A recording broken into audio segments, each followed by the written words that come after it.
Landwalk used to be a regularly used keyword ability. It's a mechanic as old as Magic itself, with several cards with Landwalk appearing in limited edition alpha, including Erhnam Dryads, which has Forestwalk. Landwalk is a form of evasion where a creature with it can't be blocked by creatures that are controlled by a player with a land of a specific quality. So when it comes to Forestwalk, that means if your opponent controls a forest, they can't block your Forestwalk creature. Ultimately, Wizards of the Coast chose to largely retire Landwalk abilities with the release of Khans of Tarkir in 2015. They retired it because it was so all or nothing. Basically, it's simultaneously a mechanic that is difficult to have a counterplay for when it's good, since it effectively punished you for playing lands, and a mechanic that was entirely irrelevant against many opponents, and that's not really a great combination when it comes to design. However, the ability hasn't been abandoned entirely. It appears in non-standard release sets every now and then. During the time Forestwalk was commonly used, there were cards with it that put up top 8s at major Magic events, and that's what we'll be looking at in this video, the cards with Forestwalk that have left the biggest impact on competitive Magic. This video is sponsored by Card Kingdom. Use the links in the description to visit their store.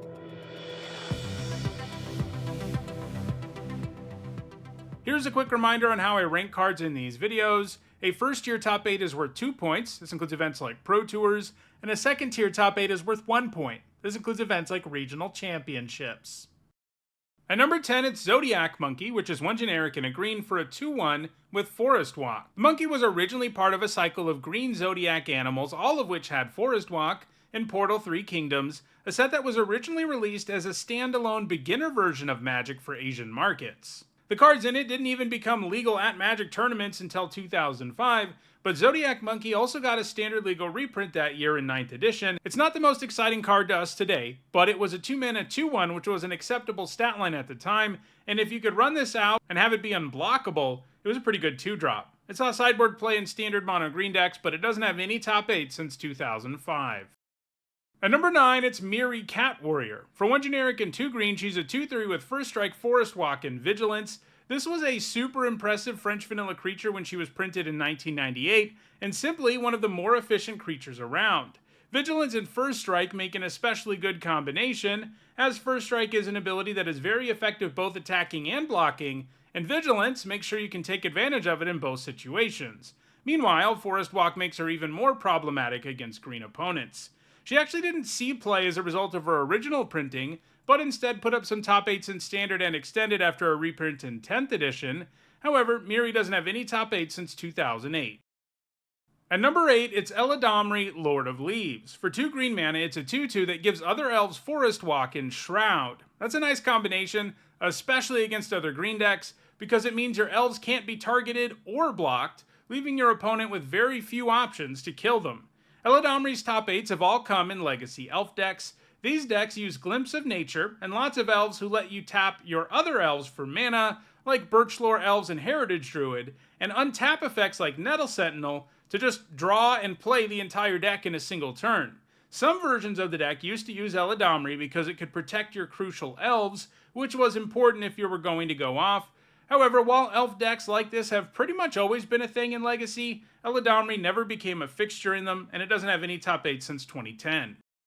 At number 7, it's Yavimaya Dryad. For 1 generic and 2 green, it's a 2/1 with Forestwalk, and when it enters, you can search up a forest and put it onto the battlefield tapped, under target player's control, and then shuffle. A 3-mana 2/1 that ramps your mana is pretty nice, but they did something kind of interesting with this one, because you can also search up a forest and give it to your opponent. Granted, even with Forestwalk on the table, you're not going to want to do that 99% of the time, but the Dryad is one of a handful of ways to really go off with Forestwalk, so it's nice that it comes with it itself. While in Standard, it saw some play in ramp decks, and it's had more recent success in Modern Gruul land loss decks, which like to simultaneously ramp their own mana while taking away the opponent's. However, it doesn't have any top 8 since 2021. At number 6, it's Woodlot Crawler. For a blue and a black, it's a 2/1, and this creature punishes green decks more than the rest of the cards on the list, because in addition to Forestwalk, it comes with protection from green.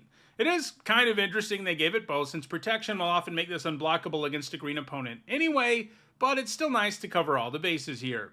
Its top 8s all came in block and standard in 2013, where it often appeared in the sideboard of control decks, It played really well against two of the scariest cards in the format, Loxodon Smiter and Voice of Resurgence, as it could block them all day without any problem, while also being an unblockable attacker when that's what you needed, but it hasn't put up any top 8 since 2013.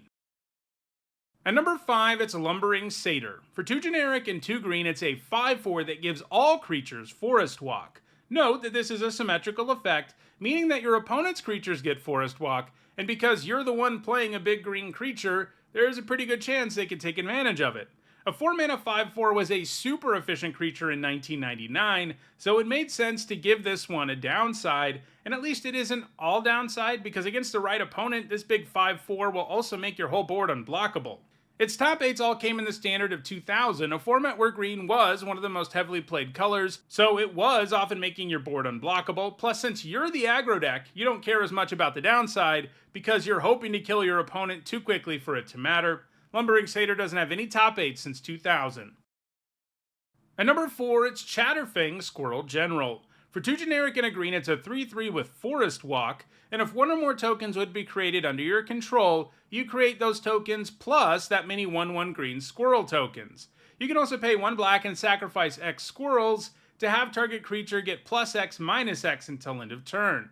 So Chatterfang has a solid Forestwalk body, and it makes all your token generation way better, and Chatterfang himself can take advantage of all those extra squirrels to remove opposing creatures or buff your own. Being able to sacrifice a bunch of squirrels at once is not only good because the ability gets better the more squirrels you sacrifice, but it's also good because if you have payoffs for your creatures dying, they get even better.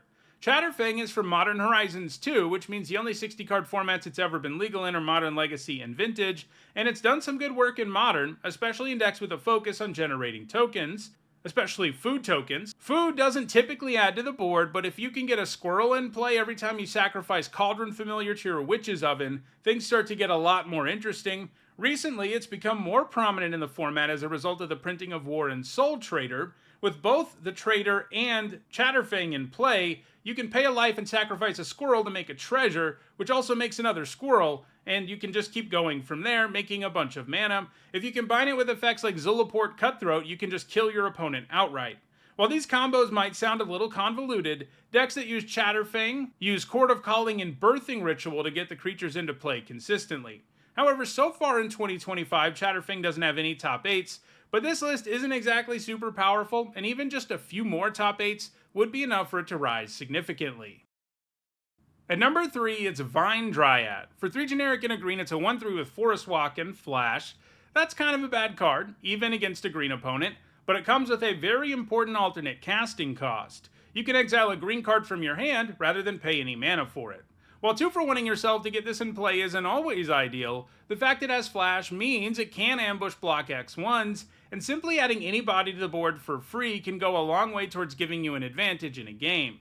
It was played in standard mono-green aggro decks, which could slap Rancor or cast Wild Might on this thing, and suddenly turn its meager body into one that had to be contended with, but then it went idle for 2 decades, before it started to see play in the Eternal formats in 2020. In both Legacy and Vintage, it was played in decks that run almost no mana producing lands, and just look to mill their entire library. In Legacy, this is often accomplished by playing lots of creatures that can come back from the graveyard for free, like Narcomoeba. Not only does the Dryad give a manaless deck a way to add to the board without mana, the deck also needs bodies in play to cast its Cabal Therapies and Dread Returns, and to help convoke Hogak, and Vine Dryad can be that body for you. In Vintage, it's been played in Bazaar of Baghdad decks, which use that powerful land to draw and discard a bunch of cards in order to cast a bunch of free creatures like Rootwallas and Hollow One. The deck also uses Vengevine, and the Vine Dryad gives you a way to cast a free creature to help that creature also come back from the graveyard. However, Vine Dryad doesn't have any top 8 since 2021. Now that I've told you about Vine Dryad, a creature you can cast for free, let me tell you about something else that's free, and you don't even have to exile a green card to get the discount. I'm talking, of course, about all of my content, and subscribing to the channel in particular. I put out at least 4 Magic videos every single week, and subscribing helps you to keep aware of them. I'm also trying to hit the 100,000 subscribers milestone later this year, and I'd really appreciate you helping me to reach that milestone. At number 2, it's Erhnam Djinn. For 3 generic and a green, it's a 4/5, and at the beginning of your upkeep, target non-wall creature an opponent controls gains Forestwalk until your next upkeep. So in this case, we're seeing Forestwalk used as a downside, as you're going to be making an opposing creature unblockable every turn, at least in theory. This card's a lot like Lumbering Satyr, and in fact the Satyr was modeled after this creature, although in the case of the Djinn, there's never really any upside you can derive from its ability like you can with Lumbering Satyr. A 4-mana 4/5 was just hugely efficient at the time, as being an even cheaper creature that could stand up to Serra Angel was a big deal during the early days of competitive Magic. As a result, it was fairly heavily played for the game's first few years, and most of these decks found ways to minimize the downside too. The most successful decks featuring the Djinn combined it with Armageddon. The two went together so well that there was a deck called Erhnam Djinn, which was an aggro deck that sought to stick a few creatures and then cast Armageddon while you're ahead on board, at which point you would take over the game, and giving your opponent stuff Forestwalk would no longer matter. You could also simply not play any forests or sacrifice them to your Zuron orb so your opponent's creatures won't ever be unblockable. Erhnam Djinn was a fixture in standard and extended competitive Magic between 1994 and 1998, but it has since become really outclassed by more powerful creatures, and it doesn't have any points since 1998. Still, all that performance in the 1990s is enough for it to still have a fairly prominent spot on this list. And at number 1, it's Elvish Champion. For 1 generic and 2 green, it's a 2/2 that gives other elves +1/+1 in Forestwalk. Like other lords from the early days of the game, that effect is symmetrical and will help your opponent's elves too, but because you're the one playing the champion in your elf deck, chances are good that you're going to get more of a benefit out of it than they are. Lords like this are sweet because when they come down on a well-populated board, they completely turn the game on its head, giving you way more than 3 mana worth of value. Unsurprisingly, the champion has been successful in elf decks in Extended, Modern, and Legacy. However, it doesn't have any top 8 since 2019. While most of the list is inactive right now, Chatterfang has the best shot at dethroning the champion in the future. So, those are the best Forestwalk cards in Magic. If you like having unblockable creatures when you play against green, check out the description where you can find a direct Card Kingdom link for each card that appeared in the video. If you want to make sure you catch future videos, don't forget to subscribe and turn on notifications. And if you want to catch up on past videos, including more that look at keyword abilities, you should see a playlist on your screen shortly. Thanks for watching.